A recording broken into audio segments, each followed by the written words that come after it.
तीन देवरानी दो जेठानी के ससुराल में सास का पहला शगुन। अरे वाह, कितनी अच्छी लग रही मेरी तीनों बहुएं। गोमती, यहाँ तुम्हारी 3 नहीं 5 बहुएं खड़ी हैं। अरे हाँ, वो बस मेरे मुंह से निकल गया था। अच्छा ये सब छोड़िए, गीला मौसम है, बहुएं भी थक गई होंगी। बहुओं जाकर आराम करो, बाकी की रस्में कल देखी जाएंगी। गोमती और अपने ससुर का आशीर्वाद लेती हुई पांचों बहुएं अपने अपने कमरों में चली गईं और अगली सुबह सुष्मिता, सुमेधा और बानी के लिए शायद ये तोहफे सही रहेंगे और उन दोनों को तो मैं कुछ भी दे सकती हूँ। अभी गोमती अपनी बहुओं को पहली रसोई में देने वाला शगुन देख ही रही थी कि तभी उसके बेटे वहां आ गए। माँ, ये इतनी सस्ती सी साड़ी किसकी है? बेटा वो जो कूड़ा उठाने वाली आती है ना, ये साड़ी मैं उन्हें देने वाली हूँ।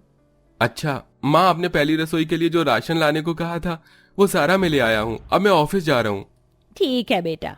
गोमती के पांचों बेटों का काम इस वक्त अच्छा चल रहा था, इसीलिए उन्होंने शादी के बाद एक दिन की भी काम से छुट्टी नहीं ली और वो पांचों ही ऑफिस आ गए। वहीं दूसरी तरफ कुछ ही देर बाद गोमती की पांचों बहुएं भी तैयार होकर नीचे आ गई। हाय, नजर ना लगे मेरी तीनों बहुओं को, कितनी अच्छी लग रही हैं। माँ जी, हम भी यही हैं, आप हमारे बारे में भूल जाती हैं। भूलती नहीं हूँ, बस जिसका इस घर में जितना वजूद है उसे उतनी अहमियत देती हूँ। तुम दोनों मेरे बेटों की पसंद हो, अगर वो तुम्हें पसंद ना करते ना तो मेरे घर का तो नौकर भी तुम्हें घास ना डालता।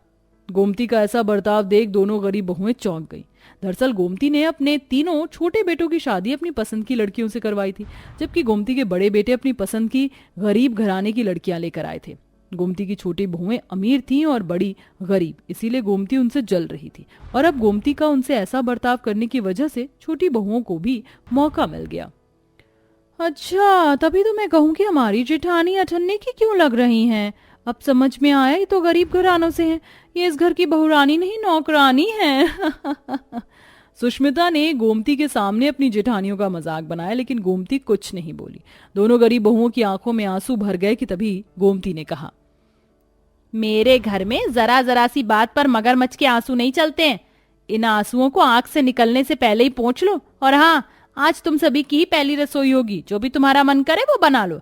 लेकिन हाँ, तुम दोनों गरीब बहुएं सुन लेना, माना कि मैं अमीर हूँ लेकिन फिजूल खर्ची को पसंद नहीं करती हूँ। राशन उतना ही इस्तेमाल करना जितना जरूरी हो, समझ आया? गोमती की बात पर राधिका और नीरज ने गर्दन हिला दी। फिर क्या था, पांचों बहुएं एक साथ रसोई में चली गईं, जहां अमीर बहुएं गरीब बहुओं का मजाक बनाने लगी। अरे बानी देखो, ये रसोई नहीं, ये तो महल है, कितना बड़ा है। गरीबों को तो ऐसा ही लग रहा होगा ना। अरे हाँ सुष्मिता भाभी, देखो यहाँ तो बादाम, काजू और किशमिश रखे हुए। वाह, ये तो खजाना है, खजाना। उनकी बातों से गरीब बहुएं बहुत इरिटेट हो रही थी, लेकिन वो कुछ नहीं बोली। कुछ ही देर में उनका खाना बन गया, जहां गरीब बहुओं ने बड़े ही संभाल कर बहुत ही अच्छी खीर और साथ में छोले भटूरे बनाए थे। वहीं अमीर बहुओं से कुछ भी ठीक से नहीं बन पाया। उन्होंने चावल जला दिए, हलवा चिपका दिया और साथ में कचौरियां भी कुछ ज्यादा ही तल दी। उनका बनाया हुआ खाना देखकर राधिका को हंसी आ गई। क्या है? कुछ नहीं, बस देख रही थी कि अमीरों के घर राशन होता है ना, तो वो उसका कैसे सत्यानाश करते हैं। राधिका ऐसे बोलकर बाहर आ गई, लेकिन उसकी बात से तीनों अमीर देवरानियों के तन बदन में आग लग चुकी थी, लेकिन वो कुछ कर नहीं पाई। कुछ ही देर में गोमती ने अपनी सभी बहुओं का खाना चखा और वाह, मेरी अमीर बहुओं ने तो कमाल ही कर डाला। मैंने सोचा नहीं था कि तुम इतना अच्छा खाना बना सकती हो, मजा आ गया। और तुम दोनों, ये क्या बनाया है? खाने की सूरत में अगर इतना दिमाग ना लगाया होता तो इसका स्वाद अच्छा होता। बकवास खाना बनाया है, इसमें तुम्हारे गरीब चौल का ही स्वाद आ रहा है। ले जाओ इसे। दोनों गरीब बहुओं का खाना अच्छा था, लेकिन गोमती ने झूठ बोल दिया और उनके खाने की बुराई की। दोनों गरीब बहुएं उदास सी हो गईं और रसोई में जाने लगी कि तभी गोमती ने उन्हें रोक लिया। रुक जाओ, भले ही तुमने बकवास खाना बनाया हो, लेकिन मैं परंपराओं को निभाने वाली हूँ। भले ही तुम्हारे परिवार वालों ने मुझे कुछ ना दिया हो, लेकिन मैं उनमें से नहीं जो बदले निकाले। अपना शगुन लेती जाओ। गोमती ने अपनी बड़ाइयां मारकर अपनी अमीर बहुओं के साथ गरीब बहुओं को भी शगुन दिया। सबसे पहले सुष्मिता ने अपने बैग में देखा। अरे वाह, कितनी अच्छी बनारसी साड़ी है, मुझे बनारसी साड़ी बहुत ज्यादा पसंद है। अरे वाह, डायमंड नेकलेस मुझे पसंद आया। मेरा भी शगुन कुछ कम नहीं है, देखो। बानी के बैग में भी बहुत सुंदर साड़ी ही थी। अब इस सब के बाद गरीब बहुओं ने अपने शगुन देखे। राधिका और नीरज को बड़ी बहुएं होने के बावजूद भी बस सस्ती सी एक एक साड़ी दी थी। उनका शगुन देखकर तीनों अमीर देवरानियां हंसने लगी। अरे वाह सासू माँ, क्या शगुन दिया है। वैसे जेठानी जी, तोहफे चाहे जैसे भी हो, आपके हाथों में आपसे ज्यादा महंगे लग रहे हैं।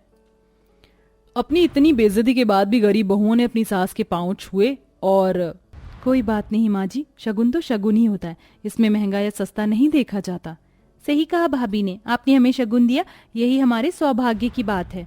दोनों बहुओं ने अपने दर्द को सीने में ही दबाते हुए अपना मुस्कुराता हुआ चेहरा सभी को दिखाया। उनका ये चेहरा और बर्ताव देखकर गोमती और अमीर बहुओं का मुंह उतर गया। ऐसे ही समय बीतने लगा। गोमती अपनी गरीब बहुओं को जरा सा भी पसंद नहीं करती थी। बरसातों का मौसम था और वो उन्हें बारिश में खूब परेशान करती थी। ए राधिका, चल मेरे लिए पकौड़े बना कर ला। लाई। लेकिन मैं राजधानी बेसन में बने हुए पकौड़े खाऊंगी। लेकिन माँ, घर में तो राजधानी बेसन है नहीं, जो है क्या मैं उसी से। बिल्कुल नहीं, मैं राजधानी बेसन में बने हुए पकौड़े ही खाऊंगी, फिर चाहे जो हो जाए। गोमती ने राधिका को परेशान करने के लिए जिद पकड़ ली। फिर क्या था, बारिश हो रही थी और ऐसे में उसने राधिका को बिना छाते के ही बेसन लेने को भेजा। और जब राधिका घर आई तो उसने गीले कपड़ों में ही अपनी सास को पकौड़े बनाकर दिए। माँ जी, अब मैं जाकर कपड़े बदल लूं क्या? ये भीग गए हैं। तुम गरीब पागल होते हो क्या? अगर मैंने पकौड़े बोले तो तूने बस पकौड़े ही बनाए, जरा साथ में मुझे चाय भी दे देती। माँ, मैं आपको चाय दे दूंगी, लेकिन क्या मैं पहले अपने गीले कपड़े बदल आऊं? नहीं। गोमती ने राधिका की एक नहीं सुनी। उसने अपने सारे काम उस बेचारी से करवाए और उसे अपने गीले कपड़े बदलने का भी मौका नहीं दिया। गरीब बहुओं पर ऐसे ही जुल्म होता था। कभी गोमती तो कभी अमीर बहू उनके ऊपर अपना राज चलाती ही रहती थी, जिसकी वजह से दोनों गरीब बहुएं काफी कमजोर हो गई थी।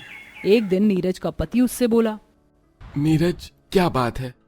अभी तो हमारी शादी ही हुई है और तुम तो तंदुरुस्त होने के बजाय और उल्टा सूख रही हो। कोई टेंशन है क्या? नहीं जी, वो। नीरज बात छिपाने लगी। वहीं दूसरी तरफ राधिका के पति ने अलमारी खोली तो उसे राधिका के कपड़ों में उसकी माँ का दिया हुआ सस्ता सा शगुन दिखाई दिया। ये साड़ी तो माँ कूड़े वाली को देने वाली थी, फिर ये राधिका के कपड़ों में क्या कर रही है? राधिका का पति भी उससे सवाल करने लगा। हार कर दोनों ही गरीब बहुओं ने अपने पतियों को सब कुछ बता दिया, जिसके बाद गोमती के बड़े बेटों का गुस्सा 7वें आसमान पर चढ़ गया और वो दोनों ही भड़कते हुए नीरज और राधिका के साथ नीचे गोमती के पास आए। क्या चुप हो जाइए माँ, मुझे आपसे ऐसी उम्मीद नहीं थी। आपको अगर मेरी पत्नी से इतनी ही परेशानी है तो मैं इसे लेकर जा रहा हूँ, बस यही कहने आया था। और मैं भी। लेकिन बात क्या हुई है? गोमती के पूछने पर उसके बेटों ने उसकी करतूत उसे बताई और राधिका के पति ने अपनी माँ के पैरों में वो सस्ती साड़ी फेंकी। माँ, क्या मेरी पत्नी की वैल्यू इस घर में ये है कि आप उसे इतनी सस्ती साड़ी दो? आपके चक्कर में हमारी पत्नियां ढांचा हो गई हैं। और क्या आप अमीर गरीब में भेद करती हो? अभी आपके बेटों की पत्नियां हैं। मेरी बात तो सुनो। माँ, आप हमारी माँ हो, बेशक हम आपकी इज्जत करते हैं, लेकिन आपको कोई हक नहीं है हमारी पत्नियों पर जुल्म करने का। और तुम तीनों, तुम क्या खुद को बहुत अमीर समझती हो? तुम जो भी थी उसे छोड़ आई, अब तुम भी अपने कदमों को जमीन पर ले आओ, समझ में आया? अच्छा, ज्यादा गुस्सा मत करो। मुझसे गलती हो गई, अब से मैं ऐसा नहीं करूंगी। तुम कहीं मत जाओ। अपनी माँ की बात सुनकर दोनों बेटे शांत हो गए। राधिका और नीरज ने भी उन्हें समझा दिया। अपने बेटों का ऐसा रूप देखकर गोमती को अकल आई और तीनों अमीर देवरानियां भी डर चुकी थी। अब उन्होंने राधिका और नीरज पर जुल्म करने बंद कर दिए। धीरे धीरे सभी को उनकी अच्छाइयां भी दिखने लगी और अब सभी मिलजुल कर रहते थे।